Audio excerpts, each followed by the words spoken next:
क्या आपने कभी सोचा है वो कौन सा ज्ञान है जिसने हजारों साल से पूरी मानवता सभ्यता को मार्गदर्शन दिया है?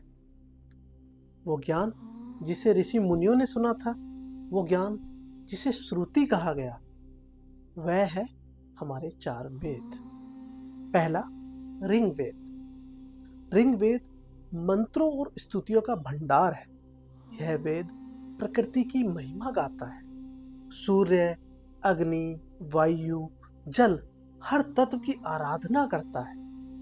ऋग्वेद हमें सिखाता है प्रकृति केवल साधना नहीं, यह देवत्व का रूप है। फिर आता है यजुर्वेद। यह है कर्म और यज्ञ का वेद। यह हमें सिखाता है कि पूजा केवल मंदिर में नहीं की जाती, बल्कि हर कर्म में छिपी है। कर्म ही पूजा है, कर्म ही जीवन का आधार है। फिर आता है सामवेद। सामवेद स्वर और संगीत का वेद है। इसे वेदों का संगीत सम्राट कहा गया है।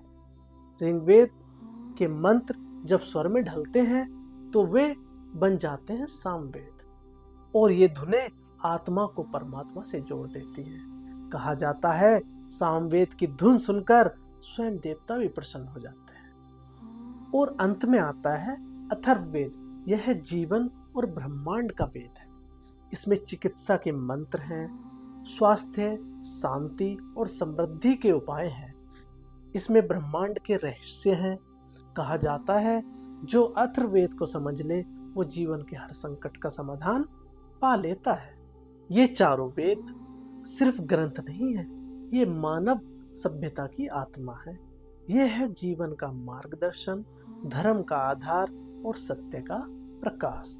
ऋग्वेद हमें प्रकृति से जोड़ता है, यजुर्वेद कर्म की राह दिखाता है, सामवेद आत्मा को जोड़ता है संगीत से, और अर्थवेद हमें जीवन की रहस्य समझाता है। यह है सनातन धर्म का असली चमत्कार।